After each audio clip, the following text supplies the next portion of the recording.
In Teleprime 4, we have come up with a great feature which is called import from Excel. So एक ये ऐसी requirement थी जिसको जो बहुत सारे बिजनेस ओनर्स की, अकाउंटेंट्स की, as well as an auditors की रिक्वायरमेंट थी, जहाँ पे वो चाहते थे कि जो हमारा डेटा एक्सेल के अंदर मेंटेन हो रहा है वो डायरेक्टली टैली में आ जाए. And now tally has bring up this feature which is excellently drafted.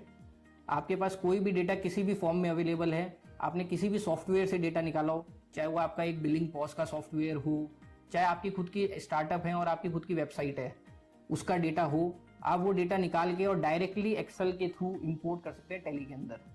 You are not required to maintain और do the entries manually. You can just get the data out and put it into Tally in the specified format of Tally. जो आपकी खुद की Excel sheet है, आप उसकी one time mapping कर सकते हैं और उसके बाद वो हर महीने, हर मंथ जो आपकी एक्सेल इंपोर्ट होगी, आप डायरेक्टली उसको टैली के अंदर इनपुट दे सकते हैं. This import Excel can even be useful for accountants or even as an auditor, how it can be used by us.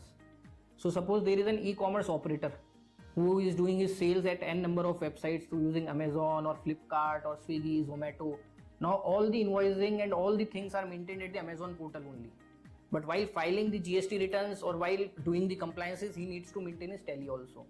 तो आज तक क्या हो रहा था कि आदमी एक्सेल से डेटा निकालता था अमेजोन का, और फिर उसकी 1 by 1 टैली के अंदर एंट्रीज पोस्ट करता था, which takes lot of time. And जब वो मैनुअल एंट्रीज करता था तो एक्यूरेसी पे भी एक क्वेश्चन मार्क हो जाता था. तो as an auditor we need to check it in detail कि भैया ये एंट्रीज जो हो रही है वो सही हो भी रही है कि नहीं हो रही है. या फिर लोग क्या करते थे, इसका शॉर्टकट यूज करते थे कि वो क्या करते थे, एक बल्क एंट्री टैली के अंदर पोस्ट कर देते थे. तो एज एन ऑडिटर जब हमें ऑडिट करनी पड़ती थी तो we use to again go back to the Excel and do the auditing from there only. But with this feature of import Excel now it is very easy कि आप अपना Amazon से एक आपकी एक्सेल जो एक्सेल है sales की उसको निकालें और उसको एक बार के लिए मैप कर दें टैली के साथ में. That's it. जैसे ही आप मैप करके हिट करेंगे तो all your entries will be posted into Tally, all your single entries will be posted into Tally. And this will help as an auditor also कि आपको जब ऑडिट करनी है तो you will get all the data relevant in the Tally itself and you are not required to go to Excel और do checking from here and there. So it is a very easy process. In the same way, all sales return or of any website, you just need to link it once and you will get the data.